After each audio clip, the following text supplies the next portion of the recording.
"Sure, I was one," said she. "You would not cheat the poor man, would you?" "Have you any more to stake?" asked the old man. "You know very well I have not," replied the storyteller. "I'll stake the whole now, wife and all, against your own self," said the old man. Again they played, and again the storyteller lost. "Well, here I am, and what do you want with me? I'll soon let you know," said the old man, and he took from his pocket a long cord and a wand. "Now," said he to the storyteller, "what kind of animal would you rather be? A deer, a fox, or a hare? You have your choice now, but you may not have it later." To make a long story short, the storyteller made his choice of a hare. The old man threw the cord round him, struck him with the wand, and lo!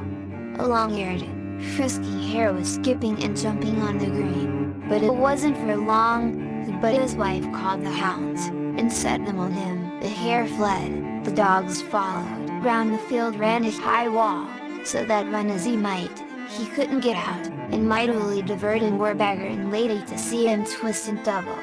In vain did he take refuge with his wife, she kicked him back again to the hounds, until at length the beggar stopped the hounds, and with a stroke of the wand, panting and breathless, the storyteller stood before them again. "And how did you like the sport?"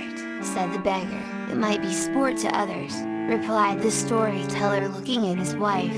"For my part, one could well put up with the loss of it. Would it be asking too much," he went on to the beggar, "to know who you're at all, or where you come from, or why you take a pleasure in plaguing a poor old man like me?" "Oh," replied the stranger, "I'm an odd kind of good for a little fellow, one day poor, another day rich, but if you wish to know more about me or my habits, come with me and perhaps I may show you more than you would make out if you went alone. I'm not my own master to go or stay," said the storyteller, with a sigh.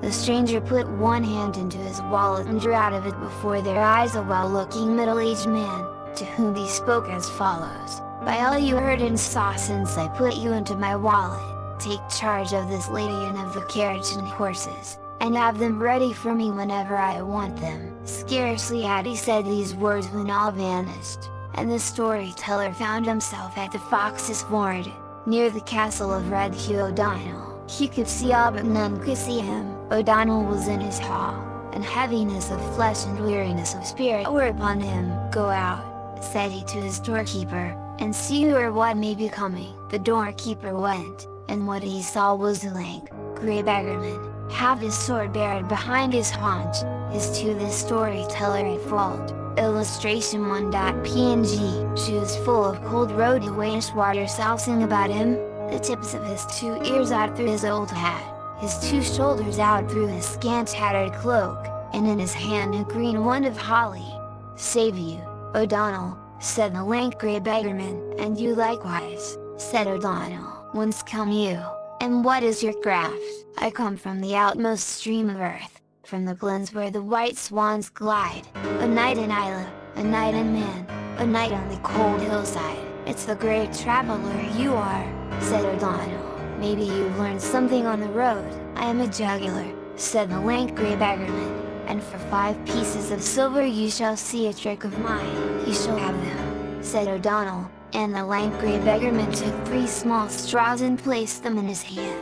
"The middle one," said he, "I'll blow away, the other 2 I'll leave." "Thou canst not do it," said one and all. But the lank grey beggarman put a finger on either outside straw and, whiff, away he blew the middle one. "'Tis a good trick," said O'Donnell, and he paid him his 5 pieces of silver. "For half the money," said one of the chief's lads, "I'll do the same trick."